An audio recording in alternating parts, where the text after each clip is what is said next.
दिल्ली शराब घोटाले में गिरफ्तार किए गए मुख्यमंत्री अरविंद केजरीवाल की याचिका पर मंगलवार को सुप्रीम कोर्ट में सुनवाई हो रही है। केजरीवाल ने गिरफ्तारी को कोर्ट में चुनौती दी है। जस्टिस संजीव खन्ना और जस्टिस दीपांकर दत्ता की पीठ मामले पर सुनवाई कर रहे हैं। ईडी की ओर से additional solicitor general SB Raju ने कहा कि जब हमने जांच शुरू की थी तो हमारी जांच सीधे तौर पर केजरीवाल के खिलाफ नहीं थी, इसलिए शुरुआत में उनसे जुड़ा एक भी सवाल नहीं पूछा गया। जांच उन पर केंद्रित नहीं थी। जांच के दौरान उनकी भूमिका सामने आई है। इस दौरान सुप्रीम कोर्ट ने केजरीवाल की अंतरिम जमानत याचिका पर सुनवाई करते हुए ईडी से कई सवाल पूछे। कोर्ट ने पूछा कि चुनाव से पहले केजरीवाल की गिरफ्तारी क्यों की गई, केजरीवाल केस में क्या कुर्की हुई है, मामले में कार्रवाई और गिरफ्तारी के बीच लंबा वक्त क्यों रहा है। वहीं एएसजी एसवी राजू ने कहा कि मनीष सिसोदिया की जमानत याचिका खारिज होने के बाद 1100 करोड़ रुपए अटैच किए जा चुके हैं। इस पर कोर्ट ने पूछा कि मिस्टर राजू 2 साल में 1100 करोड़ कैसे हो गए, आपने पहले कहा था कि 100 करोड़ रुपए का मामला है। इस पर additional solicitor general SV Raju ने कहा कि ऐसा शराब पॉलिसी के फायदे की वजह से हुआ है। इस पर जस्टिस खन्ना ने कहा कि पूरी आय अपराध की आय कैसे हुई। वहीं सुप्रीम कोर्ट ने अरविंद केजरीवाल की गिरफ्तारी से पहले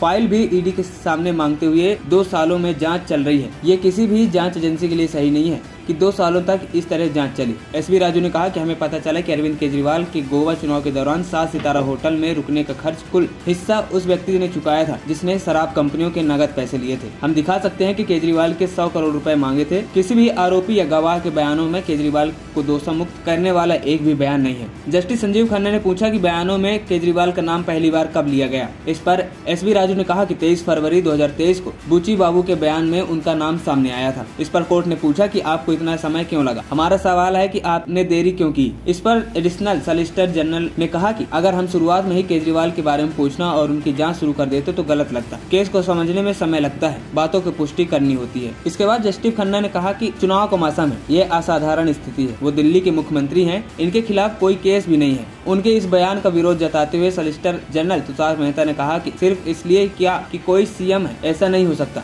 क्या हम नेताओं के लिए अपवाद बना रहे हैं? क्या चुनाव के लिए प्रचार करना ज्यादा महत्वपूर्ण है? इस पर जस्टिस खन्ना ने कहा कि यह अलग बात है, चुनाव 5 साल में एक बार होते हैं, हमें यह पसंद नहीं है। एसजी तुषार मेहता ने कहा कि वह 6 महीने तक समन टालते रहे। अगर पहले सहयोग करते तो हो सकता था कि गिरफ्तारी न हुई होती। वहीं आपको बता दें, दिल्ली के कथित शराब घोटाले में ईडी ने मुख्यमंत्री अरविंद केजरीवाल को 21 मार्च को गिरफ्तार किया था। इससे पहले ईडी ने उन्हें मामले से पूछताछ के लिए 9 समन जारी किए थे। हालांकि केजरीवाल किसी भी समन पर पेश नहीं हुए थे। केंद्रीय जांच एजेंसी का आरोप है कि वह घोटाले के मुख्य साजिशकर्ता थे और सीधे तौर पर शराब घोटाले कारोबारियों से रिश्वत मामले में शामिल थे। इन आरोपों को खारिज करने वाली आम आदमी पार्टी कहती रही कि दिल्ली में कोई नेतृत्व परिवर्तन नहीं होगा और मुख्यमंत्री अरविंद केजरीवाल जेल से ही सरकार चलाएंगे। एएनपी टाइम्स की रिपोर्ट।